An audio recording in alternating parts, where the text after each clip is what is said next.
Hello, people.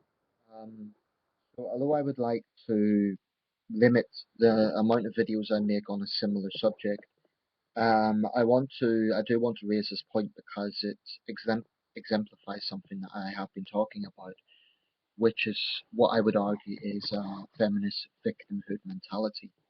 Now, if you've seen any of my previous videos on the subject of feminism, you'll know what I'm referring to with that. Um, But I feel I do have to cite this article because to me it exemplifies this in a nutshell.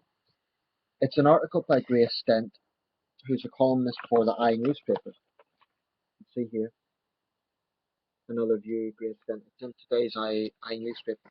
But generally speaking, I like the I. I think it's quite a balanced centrist paper overall.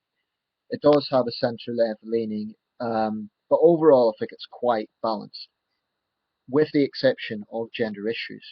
Now, I've written a response letter to this. Whether they publish it or not, I don't know. I've had a few letters published in this paper, um, but of letters that I've sent in, I've noticed I've never published one of my letters raising issues to do with feminist thinking. Um, so I don't know whether that's a centre-left position who's like, oh, well, this guy is criticising feminism, we can't publish that. If they publish it, great, and I'll take that back, but it remains to be seen. And by the way, I'm not saying that I'm anyone special, but I don't think anyone who is raising an issue on feminism would have their letter published. That's my point. Um, anyway, this article is the sort of headline she has is "Beware the waffling ways of the manel." Okay, basically her argument here is that there is such a phenomenon as male-dominated panels, which she nicknames manels. Actually, she's taking that from just looking through the article here, and it's full of sarcasm. Um, yeah, she says this is becoming a bit of a thing, no doubt on feminist forums, no doubt that's where she's getting this from. And basically, the whole article seems to be a bit of a rant about this phenomenon, and she's throwing in loads of sarcasm about it. I'll just read the first few paragraphs. Um, The manel, for the non-acquainted, is a men-only panel of experts. Don't be coy. We've all enjoyed a manel at some point recently. It's just men sharing manly wisdom with an audience, almost always on a subject that affects both sexes. Well, she contradicts herself there because she's talking about men-only panels, and then she goes on to complain about a woman who might be, say, for example, one woman to four men. So that's a contradiction. It's either men only or it's male predominant. Make your mind up. Um, but her argument's flawed for several reasons. Firstly, the whole premise of that article, and I'm not going to read the whole thing out because it's quite long, and I find that when I read whole articles out, my videos tend to be a lot longer than this. But you can look this up on the website. It's Grace Dent, and this is Tuesday, the 19th of May. Anyway, the whole premise of her argument is that if there is, say, four guys on a panel and one woman, then the woman is going to be shouted down and bullied by the wicked patriarchy. That is the premise of what she's trying to argue. And it's a completely false premise because it is simply not the case.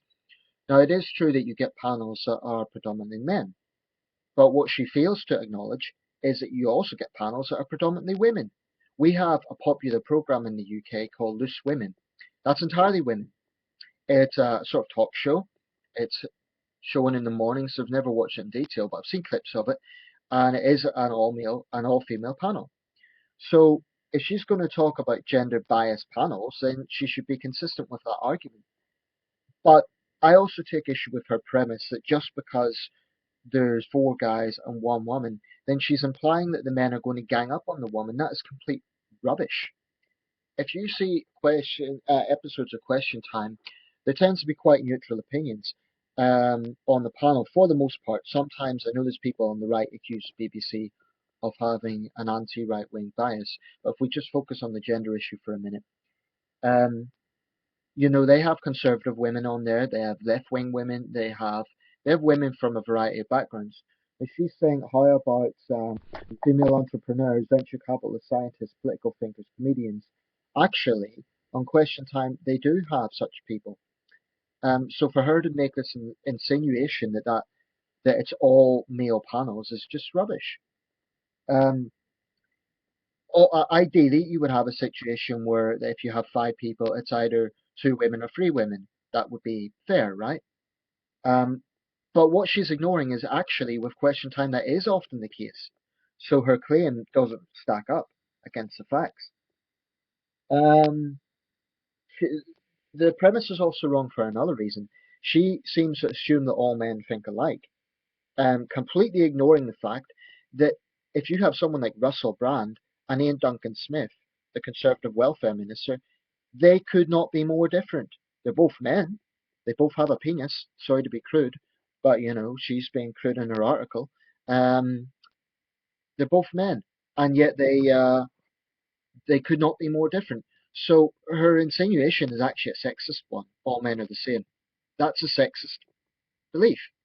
If you believe that the whole gender is one and the same, in my view, that is a sexist opinion. So her little rant is riddled with flaws, and it just doesn't stack up against the facts.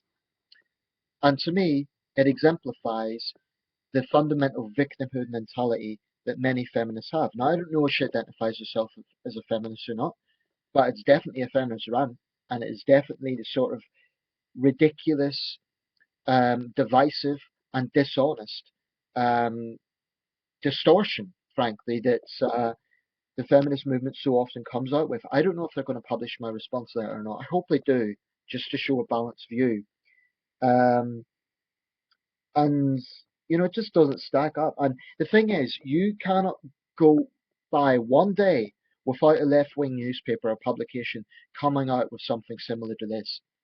And I'm so fed up with it because it's based on distortion, it's based on not showing the whole picture, and it is based on stirring up division between men and women, and it's a very negative thing. So, you know, Grace Dent, this is not a professional article. It's sexist. It's frankly quite childish with all the sarcasm that you're throwing in there, and it just doesn't weigh up, quite frankly.